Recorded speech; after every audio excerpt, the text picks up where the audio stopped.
Muito boa tarde a todas e a todos. Para quem não me conhece, o meu nome é Catarina Delaunay.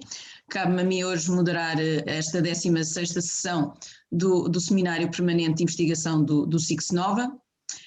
Na sessão de hoje contamos com a apresentação do colega José de São José, a quem desde já agradeço a disponibilidade e a quem dou as boas-vindas. Fazer uma breve apresentação. O José de São José é doutorado em Sociologia pelo Instituto de Ciências Sociais da Universidade de Lisboa, professor auxiliar com agregação na Faculdade de Economia da Universidade do Algarve e investigador integrado do Centro Interdisciplinar de Ciências Sociais da Universidade Nova de Lisboa, do SIX Nova. Tem inúmeras publicações na área do envelhecimento, incluindo artigos publicados em revistas prestigiadas, tais como The Gerontologist, Journal of Aging Studies e Aging and Society. O José de São José vem hoje falar-nos sobre o tema confinamento na velhice a solo no contexto da pandemia de Covid-19. E, sem mais demoras, passo a palavra ao José, não sem antes informar que depois quem quiser participar no debate após a apresentação poderá inscrever-se através do chat. José de São José, o palco é todo seu. Ok, obrigado Catarina pela apresentação. Eu gostaria de agradecer a oportunidade de estar aqui, portanto, a partilhar a nossa investigação convosco. Eu vou fazer aqui um compartilhar da tela. Só um momento.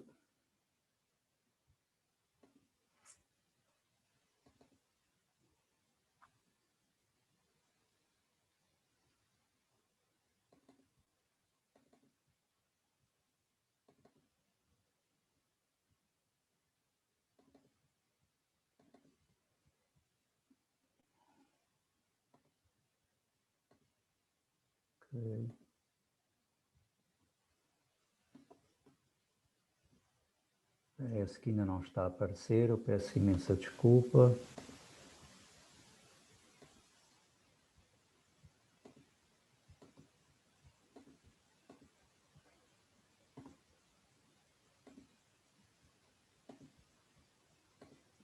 Penso que agora estarão a ver, correto? Sim. Sim, agora já estamos a ver, sim. Ok. Muito bem.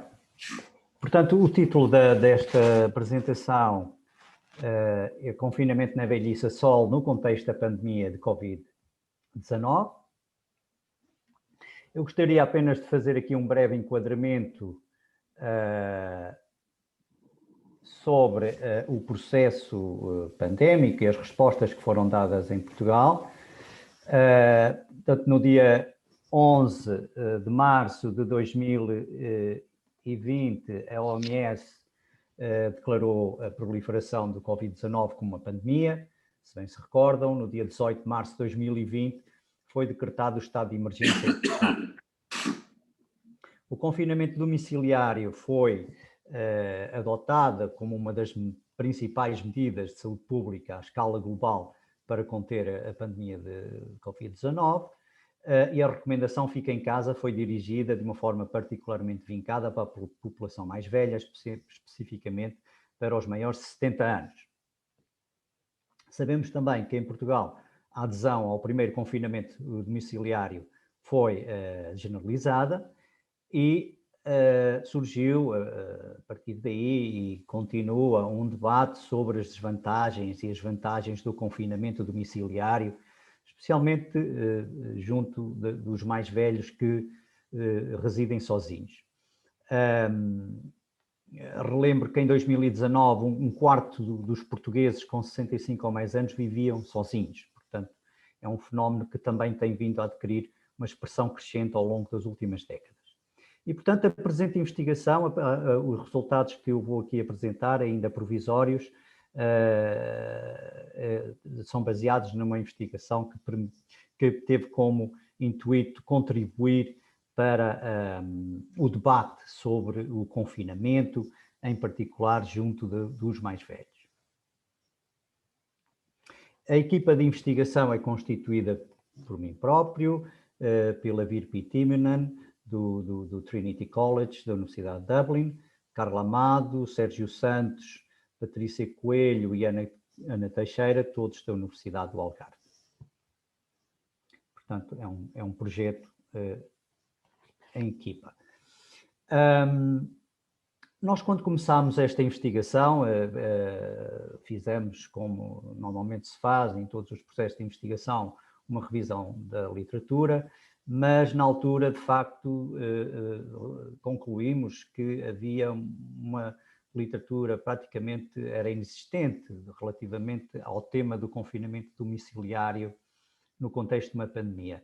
A literatura existente focava-se sobretudo nas situações de quarentena, não tanto de confinamento generalizado da população.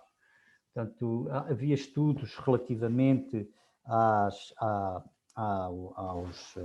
pandemias de SARS no Canadá e na China, pandemia do ébola em África, mas tudo situações em que, portanto, havia uma recomendação para as pessoas ficarem em casa por terem estado em contacto com casos positivos ou suspeitos, apenas nessa situação.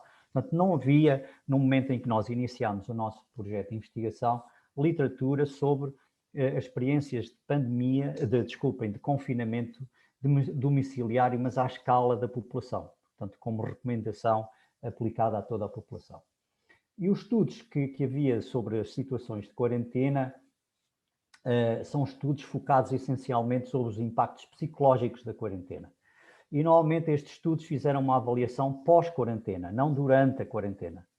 Portanto, os entrevistados foram contactados após terem terminado o período de quarentena. Os resultados, no geral, destes estudos indicam que os impactos psicológicos variam de acordo com diversos fatores. A duração da quarentena, portanto, quanto maior for a duração, pior serão os impactos. O nível de isolamento social, o nível de acesso a bens essenciais, a informação sobre a doença e sobre o propósito e justificação da quarentena, o modo como a pessoa ocupa os dias, etc. Portanto, foram identificados vários fatores com o destaque para a duração da quarentena. Portanto, aqui foi muito claro, todos os estudos apontam para que, de facto, quanto maior for a duração, mais severos serão os impactos a nível psicológico. Mais recentemente, temos assistido à emergência de vários estudos sobre este confinamento, relativamente à pandemia de Covid-19.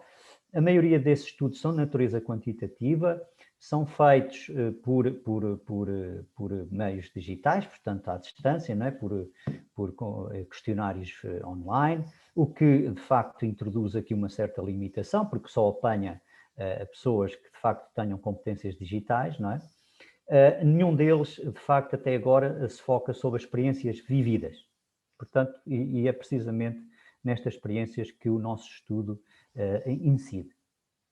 Nós estamos atualmente a fazer a revisão destes estudos que entretanto, surgiram e que são já de um volume bastante considerável. O objetivo geral do nosso estudo foi compreender a experiência do confinamento domiciliário solitário na velhice. Portanto, este é o objetivo geral do estudo. Portanto, o foco na experiência e, junto de uma população específica, as pessoas idosas que residem sozinhas. Porquê o foco na residência unipessoal?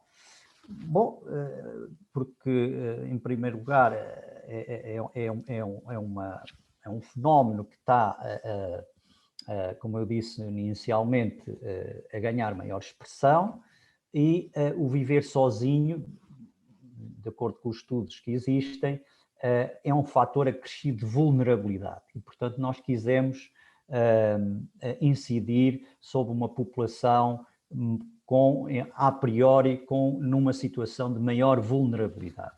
Nós sabemos que o viver sozinho está associado ao isolamento social, portanto, normalmente os idosos que vivem sozinhos têm redes sociais mais exíguas, recebem menos apoio.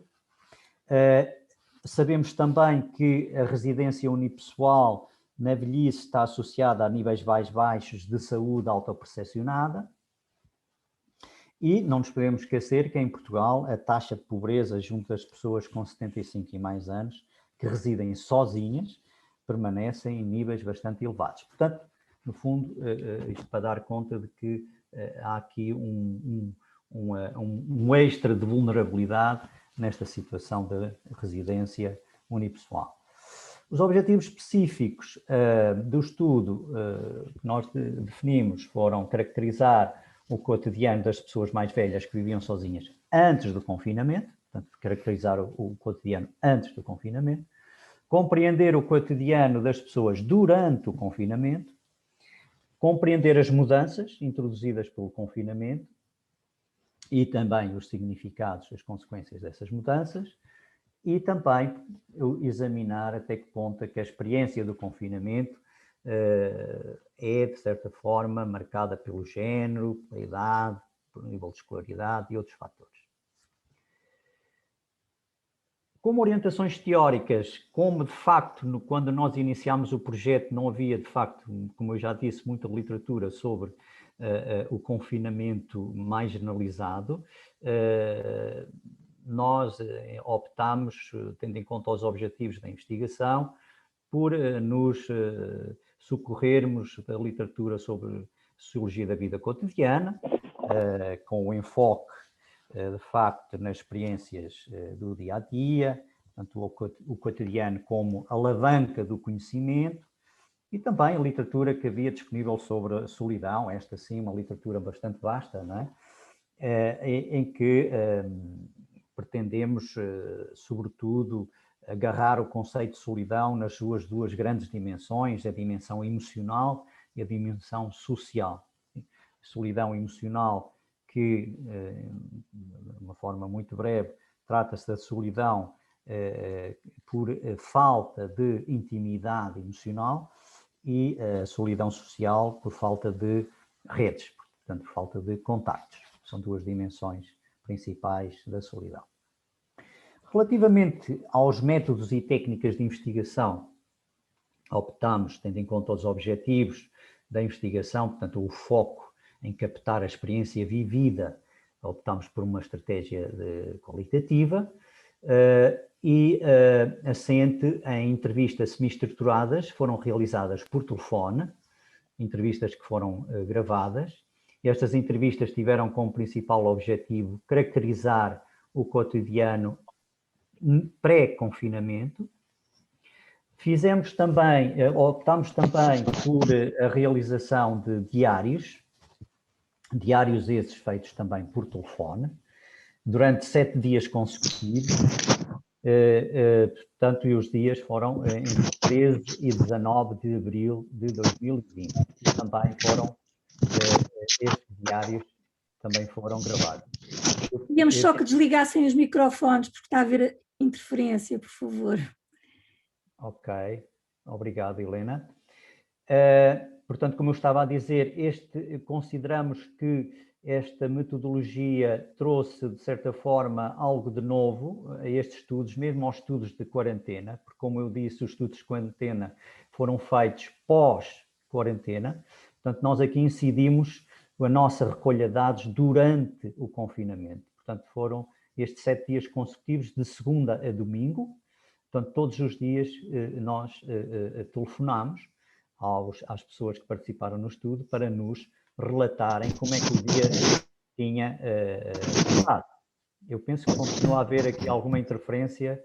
Alguém que dá por Sustainable Skills e, portanto, agradecia que desligasse o microfone porque está a haver aqui interferência. Ok, obrigado. Estes diários foram gravados, como eu também disse, e o objetivo principal foi compreender o cotidiano durante o confinamento. Ok.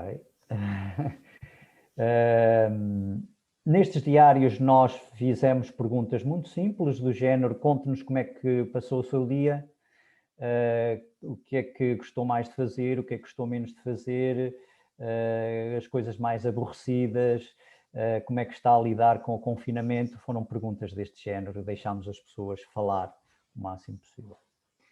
A análise de dados foi feita através da técnica Framework Analysis, que é uma técnica de análise temática de conteúdo. Usámos aqui uma combinação da amostra por conveniência, bola de neve e tensional, portanto a nossa amostra está dispersa geograficamente, ok? Portanto nós quisemos aproveitar a janela de oportunidade do confinamento, porque já nesta altura já estava a ser anunciado o final do confinamento, nós tivemos que recorrer a estas estratégias de amostragem para conseguir o maior número possível de pessoas e o número mais variado possível de pessoas. Como critérios de inclusão na amostra, portanto, a pessoa tinha que ter 65 ou mais anos de idade, estar a residir sozinho, ter capacidade para prestar consentimento informado, não estar diagnosticado com Covid-19, não estar em quarentena por ter estado em contacto com um caso positivo e não ter sintomas agudos de Covid-19 ou de outras doenças. Portanto, nós excluímos as pessoas, nenhuma delas, de facto, foi contactada, tinha algum tipo desta situação. A amostra é constituída por 23 participantes, como eu disse, é dispersa geograficamente, temos um predomínio das mulheres, portanto, que reflete o padrão nacional, não é? Temos também aqui uma concentração nas pessoas com 65 e 74 anos, portanto, a maior parte, quase metade da amostra. A maior parte das pessoas não tinha problemas de saúde, aliás, tinha problemas de saúde, mas nem todos tinham necessidades de apoio, portanto, apenas 30% das pessoas tinham problemas de saúde e necessidades de apoio. Tinham, no geral, um baixo nível de escolarização, que também reflete o padrão nacional, e a esmagadora maioria eram reformados, embora nós tivéssemos na nossa amostra 3 pessoas que, apesar de terem mais de 65 anos, ainda se encontravam no mercado de trabalho. Relativamente às questões éticas, nós pedimos o consentimento informado a todos os participantes, que foi gravado, portanto, foi por telefone, mas foi gravado, e todos eles, como eu disse, não estavam diagnosticados com Covid, não estavam em quarentena e não tinham sintomas agudos de Covid ou de outra doença. Ora bem, os resultados, como eu disse, são provisórios, nós ainda estamos a proceder a finalizar a nossa análise e gostava de começar por vos dizer que os contrastes entre os cotidianos antes e durante o confinamento são variados. Portanto, tivemos situações de contrastes mínimos entre o antes e o durante o confinamento, em termos de cotidianos, contrastes moderados e contrastes extremos. Nós olhamos para 2 dimensões de análise, o espaço de vida e as atividades diárias. O espaço de vida é o espaço geográfico, onde as pessoas realizam as suas atividades. E aqui dividimos entre dentro de casa e fora de casa. As atividades diárias nós categorizamos, não é? Arranjamos várias categorias para dar conta da diversidade de atividades diárias, desde atividades domésticas, atividades de lazer, etc. No cruzamento destas 2 dimensões, chegamos, portanto, a esta tipologia de contrastes, em que o amarelo, portanto, é onde estão os contrastes mínimos, portanto, não houve mudanças em termos de espaço de vida significativas nem em termos de atividade. No vermelho temos os contrastes máximos, em que há mudanças no espaço de vida, portanto, aqui temos pessoas que antes do confinamento tinham as suas atividades diárias muito fora de casa e com o confinamento passaram a estar centradas em casa, e no que diz respeito às atividades diárias, as atividades que tinham antes do confinamento passaram a ser bastante diferentes das atividades diárias durante o confinamento. Depois temos aqui as situações intermédias, não é? Os contrastes moderados, em que este laranja mais clarinho está mais próximo dos contrastes mínimos, este laranja mais cor-de-rosa está mais perto dos contrastes máximos. Portanto, aqui achamos importante fazer esta comparação entre o antes e o depois para compreendermos melhor as experiências do confinamento. Relativamente ao modo como os participantes vivenciaram o confinamento, nós encontramos duas grandes formas. Uma primeira é como uma experiência agradável e uma como uma experiência marcada por perdas. Portanto, isto é interessante porque, enfim, poderíamos eventualmente pensar que a experiência do confinamento será sempre desagradável. Nós, de facto, não encontramos muitas situações, encontramos apenas um caso.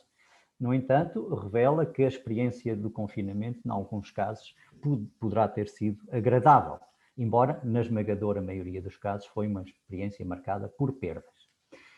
Eu trago aqui um excerto de uma das entrevistas, para dar conta desta experiência agradável. Eu vou passar a ler. Não me afetou o confinamento, porque eu acho que sou um privilegiado em estar aqui. Portanto, esta situação, a situação de um senhor que vive numa área rural. Eu saio, apanho sol, faço jardinagem, eu faço o que me apetece fazer. Eu não estou confinado como muita gente, fechado em 3 ou 4 paredes, como num apartamento. Ou seja, eu mudo da ordem das coisas dentro de casa, eu ponho as coisas à minha maneira, tudo isto é fantástico. Obviamente, tu não podes passar a tua vida fechado numa casa, não é? Mas esta clausura não me tem perturbado nada. Pelo contrário, até me dá muito prazer. Portanto, obviamente, aqui temos uma situação de um senhor com 66 anos ainda a trabalhar, um docente universitário, com vários recursos, não é? Recursos externos, como recursos internos, que de facto formam uma condição excepcional que permite que o confinamento seja vivenciado de uma forma agradável.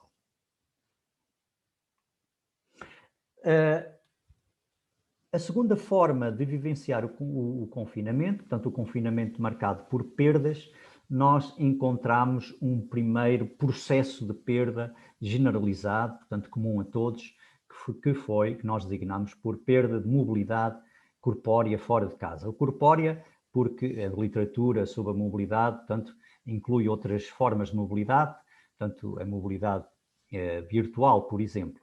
Portanto, neste caso estamos a falar da mobilidade corpórea, a deslocação do corpo. E todas as pessoas, de facto, entrevistadas nos relataram esta perda de mobilidade, que está aqui ilustrada neste caso. Eu vou passar a ler. O que tem sido difícil para mim não é poder sair à rua, é não poder sair à rua. O que tem difícil para mim é não poder sair à rua. É muito difícil sentir que os meus movimentos foram cortados. Não poder sair é o pior para mim, porque eu estou habituada a viver sozinha. Eu vivo sozinha há muitos anos e isso não é problema para mim. O meu problema é não poder ir para a rua e isso é o pior para mim. Portanto, esta sensação de perda de liberdade, de deslocação de casa para outros destinos fora de casa. E esta perda de mobilidade fora de casa gerou outros 2 processos de perda. O primeiro, perda de atividades fora de casa, e o segundo, perda de interações sociais face a face. Eu vou passar a ler aqui 2 excertos que dão conta destes 2 processos. Portanto, o primeiro, a perda de atividades fora de casa, tem a ver com o facto da pessoa deixar de poder fazer certas atividades que estava habituada a fazer fora de casa, e é muito focado na ideia da atividade em si e não tanto na relação. Eu vou passar a ler este excerto. Uma pessoa está aqui presa, querendo fazer qualquer coisa, querendo ir ali e não poder. Não, para mim é o que me faz mais falta, nada mais. Eu sou do tipo de pessoa que faço a minha vida fora de casa. Mas eu não sou do tipo de pessoa que faço a minha vida fora de casa. Mas se eu quero ir a um café, eu vou. Eu tomo um café, eu leio um jornal, eu falo, eu dou 2 dedos de conversa e depois venho para casa. Portanto, esta restrição da pessoa não poder fazer tudo o que estava habituado a fazer é muito vincado em algumas pessoas e, portanto, é esta capacidade de fazer as coisas mundanas que a pessoa, de facto, estava habituada e que lhe dava algum prazer. O segundo processo de perda é a perda de interações sociais face a face. Eu vou passar a ler aqui este excerto. Já viu o que é estar aqui sem falar com ninguém? Eu falo, mas apenas pelo telefone. É muito triste. Eu vi o meu neto no dia de Carnaval. Ele e o meu filho vieram passar o dia aqui comigo. Eu vi-o no dia 14 porque era o dia de aniversário dele. E ele veio aqui passar o dia comigo. Já passou um mês. Eu nunca passei um mês sem os ver. Esta coisa de ser obrigado a estar em casa não é boa para a minha cabeça. Portanto, enquanto que no primeiro processo a perda de atividade está muito centrado na atividade em si, portanto, na incapacidade para fazer a atividade, e o ênfase é posto na atividade em si própria, na perda de interações sociais face a face, a ênfase é colocada na ausência de proximidade física. Muitos dos entrevistados nos disseram, sim, eu falo com os meus familiares todos os dias por telefone. Aliás, nota-se que os contactos por telefone, a frequência aumentou durante o confinamento. Mas disseram-nos claramente que isso não é suficiente, não é a mesma coisa. Falta proximidade física com o outro e, em alguns casos, falta mesmo o contacto físico, o abraço, o dar um beijo, o dar a mão. Portanto, a copresença, estar em copresença com o outro aqui é muito enfatizado.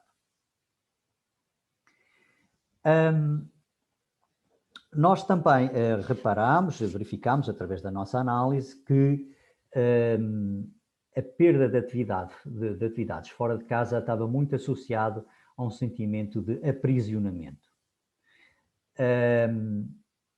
A sensação de estar numa prisão, literalmente. Temos aqui um excerto de uma das entrevistas em que eu vou passar a ler. O entrevistado nos diz o seguinte: eu fui capturado e metido dentro de uma gaiola. Riso. Imagine um pardal que gosta de liberdade, está a referir-se a si próprio, agora é capturado e metido numa gaiola. Sim, eu estou farto disto. Eu sempre gostei de horizontes largos. E agora o meu horizonte é apenas da janela. E isto é muito curioso, que muitos dos entrevistados fazem referência a este sentimento de estar numa prisão, de sentir-se preso, de estar em prisão domiciliária. Aliás, é curioso que na altura em que nós fizemos estes diários, falava-se na concessão de indultos por parte do Presidente da República. E uma das entrevistadas disse-nos que, bom, o Presidente da República vai tirar alguns da prisão, mas agora estão a meter os idosos em prisão domiciliária. Portanto, isto é interessante, foi interessante na altura este comentário. Por outro lado, a perda de interações sociais face a face está associada a um sentimento de solidão. Eu vou passar aqui a ler este excerto. A pior coisa para mim é estar sozinha. É a coisa mais dolorosa para mim. É a solidão, é muito dolorosa. Já viu o que é estar aqui de manhã até à noite em casa? É muito difícil para mim. O entrevistador pergunta, sente-se só? Sim, sinto. Agora, aqui é interessante e este é um aspecto bastante curioso, é que o sentimento de solidão não está associado à ausência de laço, porque as pessoas continuam a ter os seus laços, as suas relações através do telefone. Não tem muito a ver com a ausência da intimidade, porque as pessoas continuam a ter a sua intimidade, apesar de ser uma intimidade à distância. Tem muito a ver com a ausência da proximidade física e do contacto físico. E isto é extremamente interessante. É algo que está a ser desenvolvido e é muito recente na literatura sobre a solidão, é a chamada solidão física. Isto é muito curioso. E muitas pessoas nos disseram, estou ansiosa de dar um abraço, de voltar a abraçar os meus familiares, os meus netos, de dar beijinhos aos meus netos, etc. Por fim, gostava de referir que os participantes que lidaram com este duplo processo de perda, a perda de atividades fora de casa e a perda de interações sociais face a face, são predominantemente os que tiveram um cotidiano durante o confinamento extremamente contrastante com o cotidiano antes de confinamento. Portanto, isto é algo que nós conseguimos verificar na análise. Como eu disse, a análise está ainda a ser finalizada, portanto, há aqui outros aspectos que nós estamos a explorar e, portanto, para além de vos agradecer a vossa atenção, agradeço e qualquer sugestão e comentário que possa contribuir para nós afinarmos a nossa análise e para desenvolver a análise. Muito obrigado e estou disponível para responder a questões e a comentários. Agradeço ao José de São José a sua interessante e clara exposição. Realmente é extremamente relevante o desenvolvimento destes estudos sociológicos, nomeadamente de caráter qualitativo, nesta área da saúde e do envelhecimento, neste contexto de pandemia que vivemos, sobretudo dada a variabilidade e especificidade dos impactos do confinamento e do isolamento, consoante as franjas sociodemográficas, nomeadamente, como o José referiu, dada a ausência de literatura, que só começou a surgir agora. Gostaria então de dar início ao debate.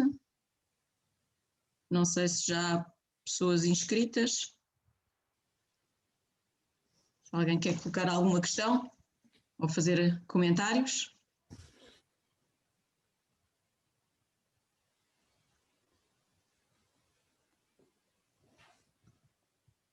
Se não, talvez eu pudesse... A Helena está a levantar o dedo. Helena? Eu não queria roubar espaço a ninguém, mas se não há ninguém, eu aproveito já. É uma curiosidade. Primeiro, eu gostaria muito de dar os parabéns ao José São José pelo estudo tão atual, tão importante, tão premente, não é? E é sempre muito interessante ver a possibilidade que as metodologias qualitativas nos permitem, não é? Se bem que eu sou suspeita, fico sempre muito entusiasmada e achei muito interessante os diários e o tipo de informação que proporcionam. Muitos parabéns e obrigado por partilhares connosco este teu trabalho.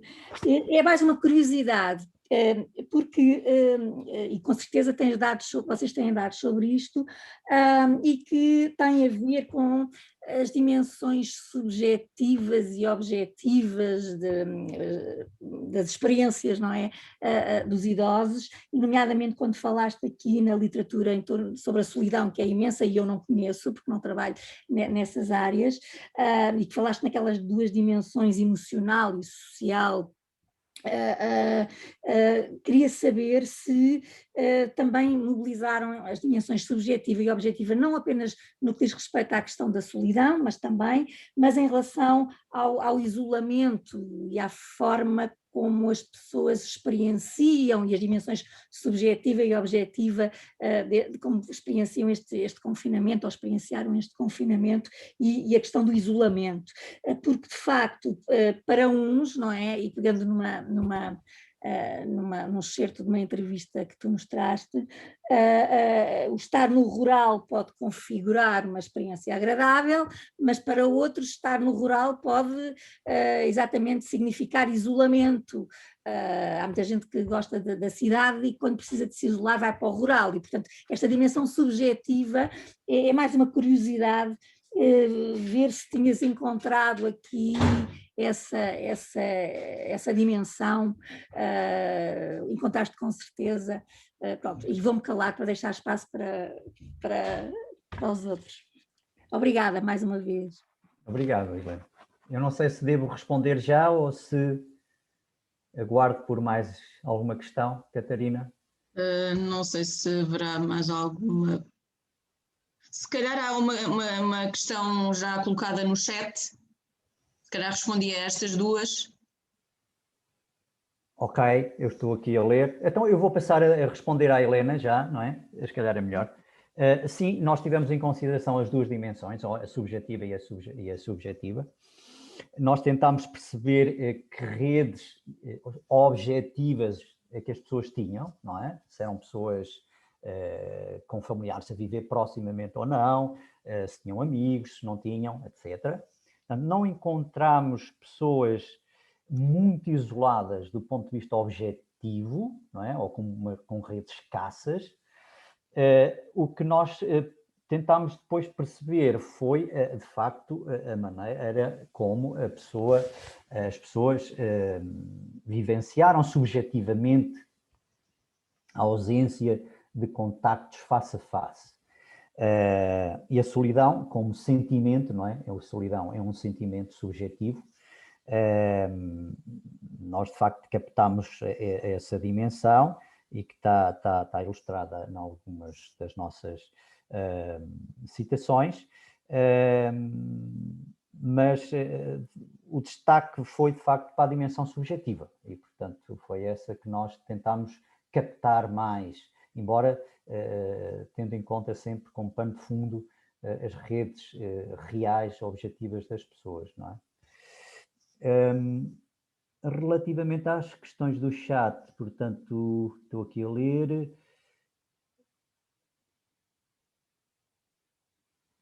Ok, seria possível abordar a questão da metodologia dos diários. Muito bem.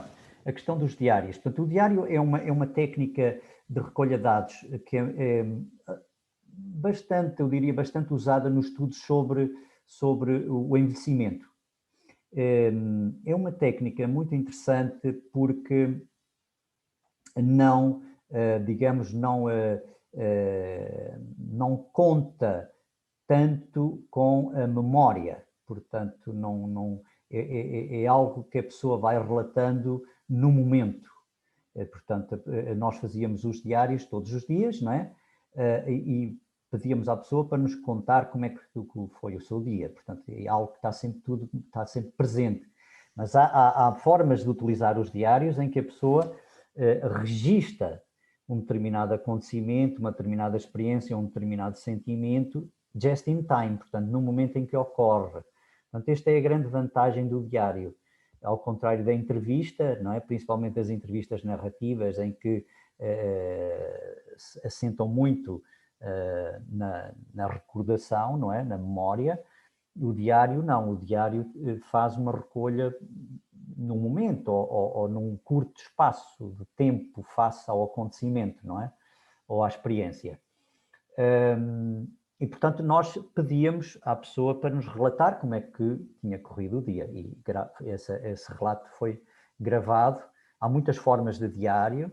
Portanto, o estudo sobre o uso do tempo também usa muito os diários, em que a pessoa diz o que é que fez durante o dia, quantas horas é que teve a fazer determinado tipo de atividade.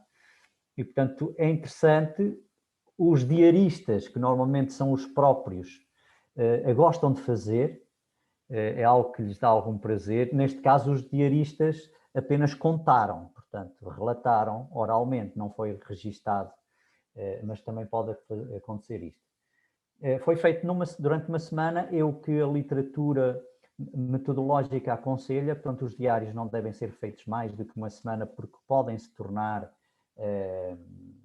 um pouco pesados, não é? Para quem está a fazer o diário, é um pouco a pessoa entrar numa certa saturação, mas é uma técnica muito interessante, de facto, que permite, de facto, recolher de uma forma muito, diria, precisa a experiência cotidiana, em que a pessoa registra todos os dias aquilo que lhe é pedido para registar. Portanto, são técnicas muito interessantes, estas do diário.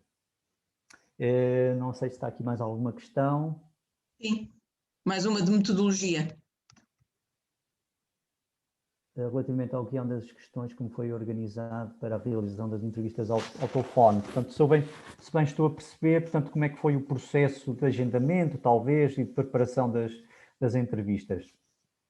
Nós fizemos os contactos previamente por telefone, com todos os participantes, e agendámos as entrevistas com cada um deles também por telefone. Portanto, a entrevista, nós tínhamos o guião, não é, à nossa frente, fomos colocando as questões, pedimos o consentimento informado no início de cada entrevista, o consentimento foi gravado, e, portanto, correram muito bem, não é? Devo dizer que as entrevistas e os diários correram muito bem. No final dos diários, no último dia, nós, aliás, 2 dias antes, antecipávamos que, olha, daqui a 2 dias vai ser a última vez que nós vamos falar, porque eu diria que a generalidade dos participantes já estavam habituados ao nosso telefonema, todos os dias, não é? E algumas pessoas já nos diziam, já estava a ficar um pouco preocupado, porque normalmente telefona-me às 6, ainda não tinha telefonado, já estava aqui a pensar onde é que anda o professor.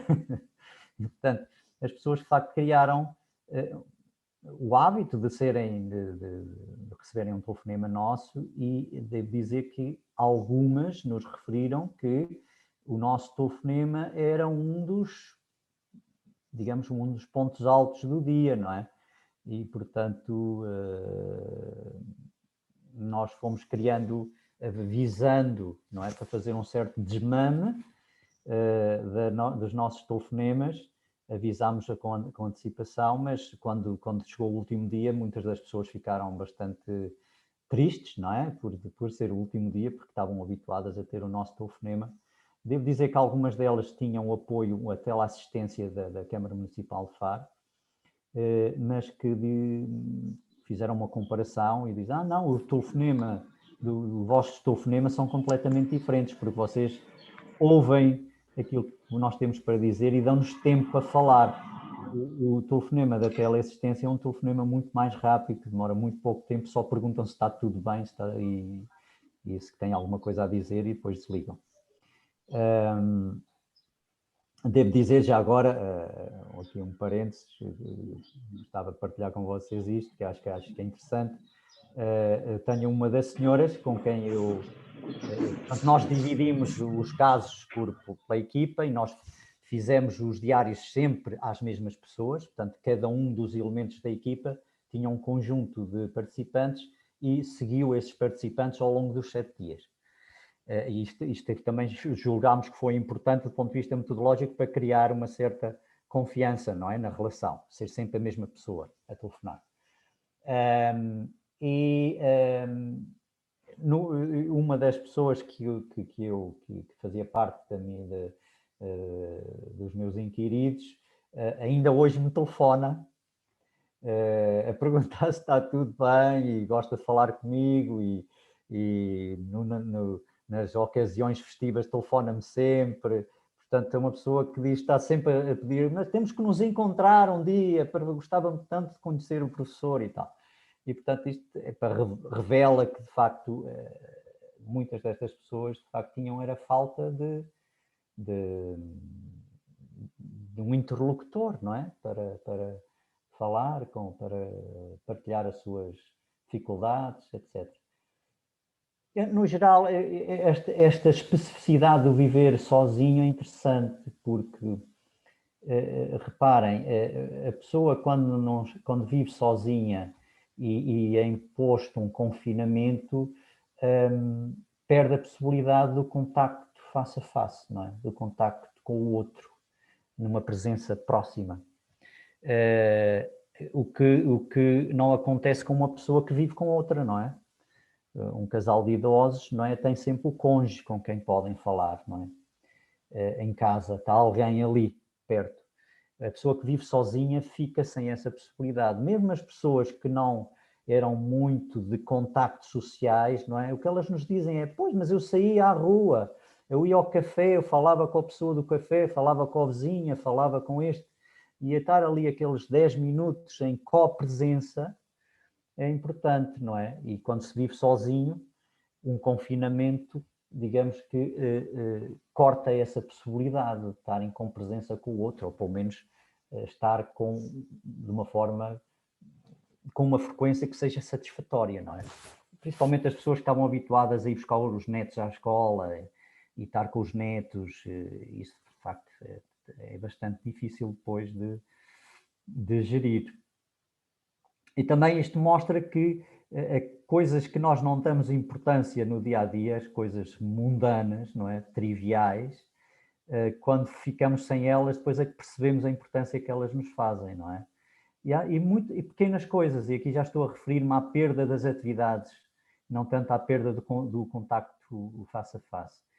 Muitas pessoas que nos diziam deixar de ir à cabeleireira, o deixar de ir ao ginásio, são coisas que nós não damos muita importância quando as temos, mas quando deixamos de as ter, percebemos que é algo que é extremamente importante para as nossas vidas e que faz parte dos nossos cotidianos e da nossa existência social, não é? As coisas também são importantes e esta investigação veio revelar isto, que é algo que nós por vezes não negligenciamos, são as coisas em si próprias, o fazer uma determinada atividade, não necessariamente o contacto com o outro, mas o simples facto de ir ao cabeleireiro, o simples facto de fazer a ginástica, o simples facto de fazer o passeio, mesmo que seja um passeio sozinho, é o deixar de fazer coisas também é importante. Tão importante como estar com o outro. Portanto, isto foi algo que a nossa investigação revelou, que eu acho que é muito interessante. Esta dimensão do fazer cotidiano, que é muito interessante. Eu não sei se há mais alguma questão. Uma questão da Patrícia. Obrigada, professor. Desculpa? Bem-aja, professor. Obrigada. Obrigado, Parabéns. obrigado. Obrigado. Muito obrigado. Posso, Catarina? Sim. Ok, está aqui Patrícia Pereira, gostaria de colocar uma questão. Sim, sou eu. Muito obrigada pela comunicação e por esta investigação ao cotidiano, que para mim também é algo muito, muito importante dentro da sociologia que fazemos, não é? Investigar o cotidiano. E eu queria pedir-lhe que elaborasse um pouco mais sobre a diversidade desta amostra, quer em termos socioeconómicos, quer em termos espaciais, no sentido dos tipos de territórios que habitaram, não é? Durante o confinamento, estas pessoas, porque deu um exemplo aí de uma pessoa que vivia num espaço rural, mas será que vivia ou será que foi para lá só para o confinamento? E o que é estas diferentes, que elaborasse também um pouco mais sobre o que é a diferente espacialização ou territorialização destas pessoas durante o confinamento e as diferenças socioeconómicas, que diferenças trazem também à vivência cotidiana deste confinamento? Eu sei que falou um bocadinho, mas eu gostaria que elaborasse um pouco mais sobre estas duas questões. Sim. Obrigada. Ok, obrigado pela questão. Nós estamos de facto ainda a explorar mais as ligações entre estas perdas que nós identificamos e as características sociodemográficas, espaciais, etc. Estamos a tentar perceber se há aqui algum tipo de ligações. Relativamente à parte territorial, nós temos situações de pessoas que viviam em Faro, cidade, centro de Faro, pessoas que viviam noutras cidades, não é? Em vilas e em aldeias. Portanto, temos uma grande diversidade. A pessoa que representa a experiência positiva já vivia em espaço rural, portanto, não foi para o espaço rural para lidar com o confinamento, já vivia. Portanto, eu não lhe consigo ainda dizer se há aqui algum tipo de relação entre os diferentes processos de perda e o facto de viver num espaço mais rural, mais urbano, aldeia, da cidade. Ainda não conseguimos perceber isso. Eu penso que não haverá nenhuma relação, até porque também nós não temos muitos casos a representar cada situação, não é? Isto foi uma amostra que foi construída muito à pressa para termos aquela janela para fazer os diários ainda durante o confinamento. No que diz respeito às questões mais socioeconómicas, nota-se aí, de facto, não é? Nota-se aí alguma influência. Nota-se, por exemplo, no caso logo que eu apresentei o inicial da experiência agradável, é uma pessoa diferenciada do ponto de vista dos capitais escolares, capitais sociais, capital económico, não é? E isso de facto conta, não é? Até pela maneira como a pessoa depois encontra estratégias para lidar com os espaços mais mortos, digamos assim. É uma pessoa que pinta, é uma pessoa que ouve música, é uma pessoa que faz escultura, que enfim, portanto, eu não queria ir tanto até já para as questões mais das competências psicológicas para lidar com, também certamente terão o seu papel, mas nós não fomos tanto aí para essa dimensão mais psicológica, mas até aí se sabe que as pessoas com mais recursos cognitivos, escolares, etc., têm outras estratégias, chamadas estratégias de coping, não é? E, portanto, isso também terá o seu papel. Para além disso, por exemplo, o ter a capacidade de fazer teletrabalho, não é? As competências digitais. Nós notamos agora que houve um acréscimo de situações de pessoas que acabaram por ter smartphones, que antes tinham só o telefone e passaram a ter smartphones para poderem fazer videochamadas. Isto foi algo que se passou muito e nós, nos nossos participantes, acabamos por perceber isso pós os diários. Nós fomos falando com algumas pessoas e houve situações em que os familiares ofereceram smartphones para poderem fazer videochamadas. No entanto, algumas das pessoas não têm a competência digital suficiente para usar um smartphone, não é? E, portanto, também aqui se vê a influência da dimensão socioeconómica, não é? E dos capitais escolares, não é? E das competências digitais. Portanto, acabam sempre por ter a sua influência, e sem dúvida. Não sei se foi satisfatória a resposta. Obrigada. Não sei se mais alguém. Eu ia perguntar justamente ao Zé qual é que tinha sido o critério de escolha dos participantes no estudo, mas percebi que foi por conveniência e por contactos próximos. Ou sim, foi. Sem preocupação. Tivemos o apoio do município de Faro para nos indicarem algumas pessoas, aquelas que de facto estavam a receber a teleassistência. Os restantes foram selecionados através da estratégia da amostra de conveniência, bola de neve, conhecimentos pessoais. Portanto, tentámos de facto constituir a amostra o mais rapidamente possível, o mais diversificada possível, embora se note ali uma sobre-representação de divorciados, não é? Que não está de acordo com o padrão nacional, não é?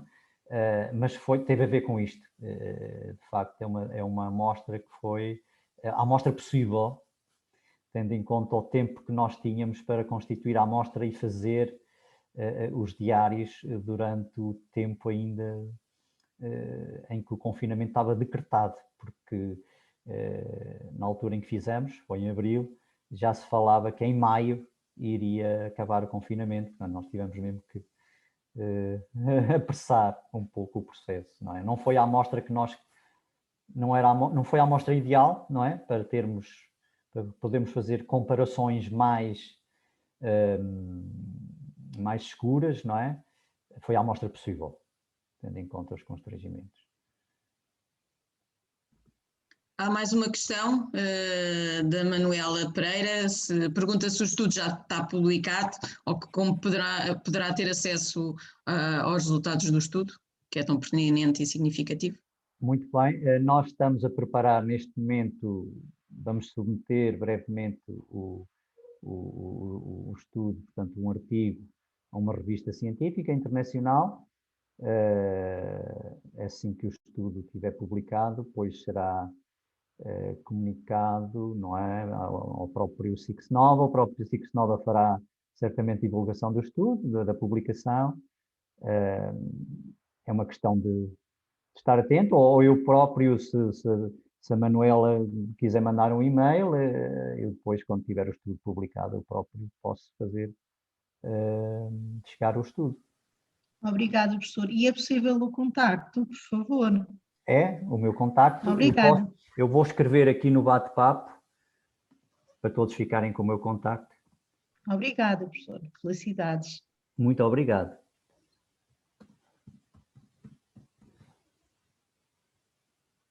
Ok, já mandei para todos o contacto.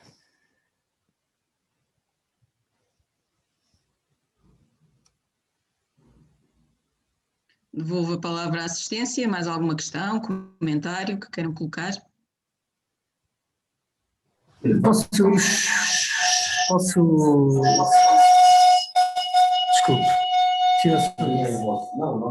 Desculpe, é que eu tinha aqui colegas também a assistir ao meu lado, até isto fez uma pequena diferença. Conseguem-me ouvir bem? Perfeitamente. Ok. Aquilo que eu tinha para dizer, para além de dar os parabéns e achar bastante interessante poder-se pegar nesta problemática, era mais um comentário, se me for permitido, no sentido em que, pronto, os meus colegas e eu, um deles é o Bernardo, que está aqui ao lado, que não está aí nas caixinhas, nós estamos a estagiar num lar e apesar do professor ter feito o seu estudo no domicílio, nós também reparámos e chegamos à atenção que esta questão se encontra também muito presente nos lares. Apesar de eles estarem no seu grupo de residentes, terem os funcionários que eles vão ver todos os dias também, a questão da falta do afeto, digamos assim, com os próprios familiares, nota-se bastante. É claro que eles vão comunicando, mas a questão que o professor também disse de não poder dar um abraço, não os poder ver, não poderem sair da instituição, porque era uma coisa que eles faziam bastante antes, apesar de os residentes do ERPI, apesar de estarem cá a dormir, né, são residentes, podiam sair e nós tínhamos vários programas para eles poderem sair. Pronto, e como é óbvio e como aconteceu em todo o país, isso foi tudo cortado e eles próprios sentiram muito isso. Tanto que quando nós entramos, foi uma grande diferença para eles poderem ver pessoas que não estavam habituadas, não somos todos familiares deles, mas que não estavam habituadas a entrar. Para eles foi uma grande alegria e já foi algo diferente com que eles puderam contar. Ou seja, eles tiveram aqui muito tempo sempre a ver as mesmas pessoas, isolados também, apesar de estarem juntos, é importante dizer que eles estiveram isolados, como é óbvio, e pronto, era só fazer também esta pequena ligação e analogia daquilo que também se faz e que está a acontecer nos lares, relativamente também aqui ao estudo do professor. E era muito isto que eu queria dizer. E mais uma vez agradecer e dar-lhes parabéns também. Ok, muito obrigado. De facto, é relevante, não é? Também a questão dos lares. Nós, de facto, só incluímos pessoas que não estavam a residir em lares. Não tenho conhecimento de estudos sobre a realidade dos lares no contexto da pandemia, mas é sem dúvida uma temática bastante relevante também, não é? Eu agora gostaria só de acrescentar uma questão. Portanto, nós fizemos estes diários numa altura em que as pessoas estavam confinadas há cerca de um mês. Portanto, o tempo de duração de confinamento era cerca de um mês. E isto é interessante porque aqui dá para especular um pouco, não é? Se de facto ao fim de um mês as pessoas já estavam a relatar estes processos de perda, não é? Perda de atividades, perda de... talvez dá para especular se isto de facto não se terá intensificado com o prolongamento do confinamento e por confinamentos, não é, sucessivos. Esta é uma especulação, não é? É meramente especulativo, mas faz-nos temer que de facto isto se poderá ter intensificado, não é? Se ao fim de um mês nós já tínhamos de facto estes processos de perda em ação, ao fim de mais tempo e com outro tipo, com mais confinamentos, não é? Nós tivemos mais confinamentos, talvez isto estivesse acumulado. Portanto, o efeito cumulativo de sucessivos confinamentos, isso é uma questão que seria interessante também a explorar, não é? O efeito cumulativo. Mas isso, de facto, nós ainda não fizemos essa investigação e não tivemos capacidade para fazer isso, mas acho que seria muito interessante.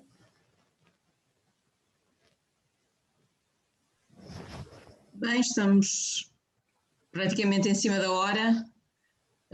Não sei se alguém querá colocar uma questão rápida ou se poderemos encerrar a sessão.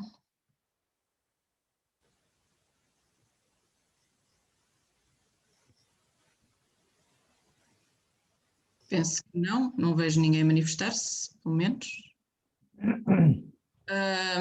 Eu queria fazer um breve comentário, achei extremamente interessante até que ponto é que a participação no estudo constituiu ela própria uma forma de quebrar o isolamento social e a solidão e até propiciar a criação de laços entre os participantes no estudo e os investigadores que colocaram estas questões e também uma questão que o José falou sobre as competências digitais, na medida em que nestas faixas etárias a questão de ter ou não competências digitais, portanto a própria info-exclusão, no sentido de não poder aceder a novas tecnologias, também impede formas alternativas de socializar à distância e de manter-se emocionalmente conectados. Está bem que o José disse que o mais importante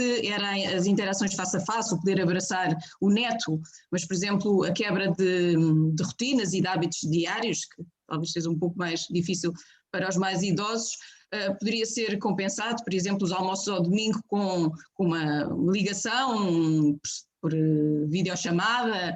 Portanto, e o facto de não ter essas competências poderá acentuar ainda mais o próprio isolamento social e a quebra de laços e de contacto diário com a família, que aparece, a maior parte era só através de chamada, penso eu, chamada telefónica. Sim. Portanto, já agora, se me permites, Catarina, acrescentar uma coisa muito rápida relativamente ao que acabaste de dizer. Essa falta de competências digitais verificou-se, por exemplo, também na impossibilidade de fazer compras online. E isto é uma coisa muito interessante.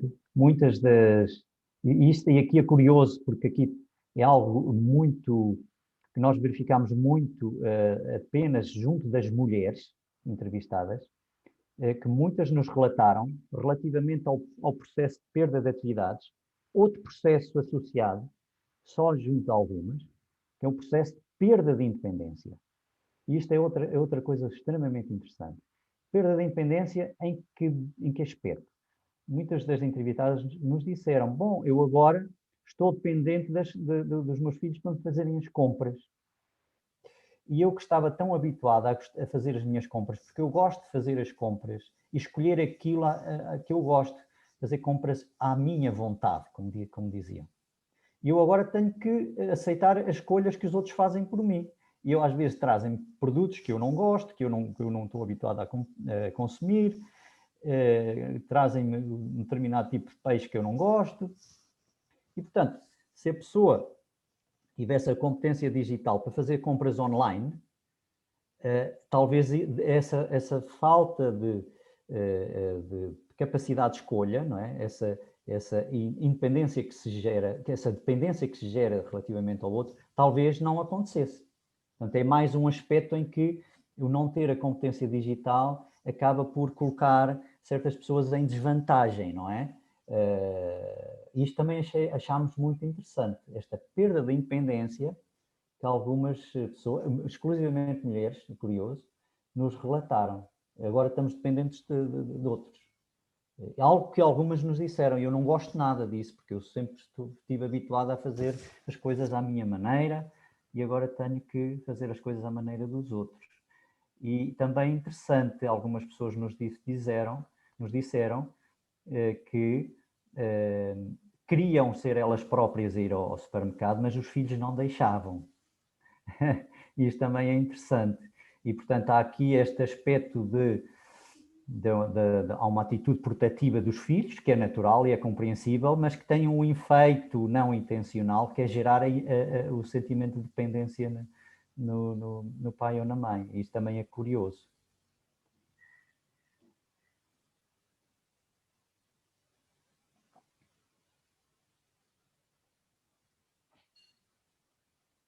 Não sei se há mais alguma questão. Se não há, se calhar dávamos por encerrada a sessão. Peço desculpa, mas agora fiquei com um ataque de tosse. Peço desculpa. Antes de encerrar, queria chamar a vossa atenção que a próxima sessão do Seminário Permanente de Investigação, que está agendada para a próxima sexta-feira, dia 21 de maio, esta mesma hora, ao meio-dia, contará com a participação do colega José Afonso Teixeira, que irá fazer uma apresentação intitulada Phoenix, Regeneração Urbana, liderada pelo comércio e as novas formas de governança. Resultados preliminares.